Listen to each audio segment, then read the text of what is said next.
திருவண்ணாமலை கிரிவலம் இந்த அதிசயத்தையும் நிகழ்த்தும் அருணாச்சலேஸ்வரர் செய்து காட்டிய அந்த அதிசயம். திருவண்ணாமலையில் அமைந்திருக்கும் அருணாச்சலேஸ்வரர் ஆலயமானது சிவபெருமானின் பஞ்சபூத ஸ்தலங்களில் ஒன்றாகவும் அக்னிக்கு சிறப்பாக என்று அமைக்கப்பட்டிருக்கும் ஸ்தலமாகவும் இது விளங்குகிறது. இத்தகைய அக்னி ஸ்தலத்தில் ஈசன் நெருப்பு வடிவில் நின்று மலையாக குளிர்ந்த ஸ்தலம் என்றும் கூறி வருகின்றனர். இந்த ஸ்தலத்தில்தான் உமையவளுக்கு தனது இடது பக்கத்தை அழித்து அம்மையாக திகழ்ந்து வருவதாகவும் கூறி வருகின்றனர். மேலும் பல கோவிலுக்கு சென்று பாவங்களை தீர்க்க வேண்டும் என்று நினைத்தவர்கள் வாழ்வில் முக்தி அடைய வேண்டும் என்றும் எண்ணுபவர்களும் இந்த கோவிலை நினைத்தாலே முக்தி கிடைக்கும் என்று கூறும் அளவிற்கு சிறப்பு வாய்ந்த கோவிலாக திருவண்ணாமலையில் அமைந்திருக்கும் அருணாச்சலேஸ்வரர் கோவில் திகழ்ந்து வருகிறது.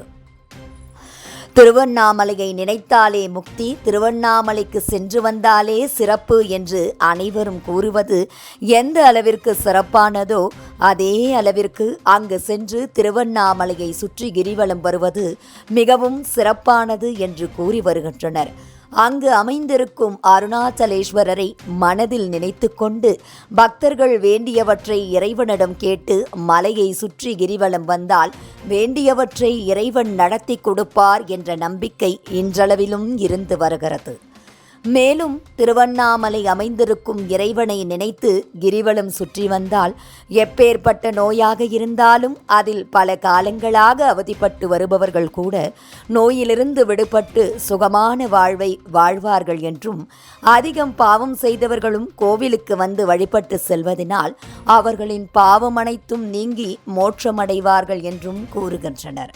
இத்தகைய சிறப்பு வாய்ந்த திருவண்ணாமலை கிரிவலத்தை தொடங்குவதற்கு முன்பு அங்கு அமைந்திருக்கும் பூத நாராயணனை வழிபட்டுவிட்டு தொடங்கினால் கிரிவலத்தை எந்த ஒரு இடையூறும் இல்லாமல் சிறப்பாக முடிக்க முடியும் என்று நம்பப்படுகிறது. அதன் பிறகு இரட்டை விநாயகரையும் கோவில் கோபுரத்தையும் வணங்கிவிட்டு கிரிவலத்தை தொடங்கி சிவபெருமானை நினைத்து கொண்டே நடந்தால் கிரிவலத்தை முடிக்க வேண்டும். இந்த நிலையில் தற்பொழுது திருவண்ணாமலையில் கிரிவலம் மேற்கொண்டால் மற்றும் ஒரு பிரச்சனை தீரும் என்று கூறப்பட்டுள்ளது. வீடியோ ஒன்று வைரலாகி வருகிறது. அந்த வீடியோவில் கடன் பிரச்சனையில் உள்ளவர்கள் அவற்றை சரி செய்ய வேண்டுமென்றால் செவ்வாய்க்கிழமைகளில் திருவண்ணாமலைக்கு சென்று கிரிவலம் மேற்கொள்ளலாம் என்றும், வங்கிக் கடன் மட்டுமல்லாமல் பூர்வ ஜென்மத்தில் எவரிடமாவது கடன்பட்டிருக்க வாய்ப்புகள் இருந்திருந்தால் கூட கிரிவலத்திற்கு சென்றால் சரி செய்து விடலாம் என்று கூறியுள்ளனர். பொதுவாக கடன் என்பது பணத்தை மட்டும் கூறப்படுவது கிடையாது.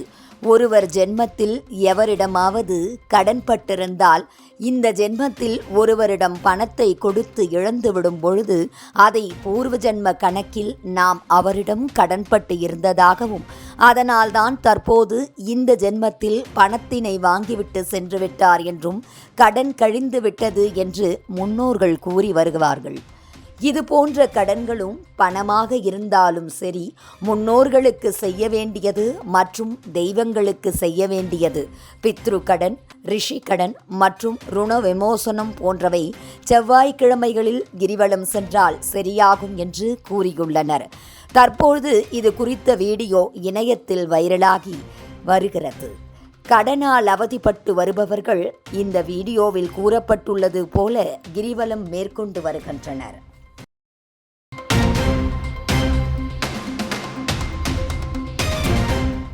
இது போன்ற முக்கிய நிகழ்வுகள், அரசியல் தகவல்களை ஆழமாக மாறுபட்ட கோணத்திலும் அறிந்து கொள்ள மறக்காமல் பாரத் மெயில் 24 பக்கத்தை பின்பற்றிக் கொள்ளுங்கள்.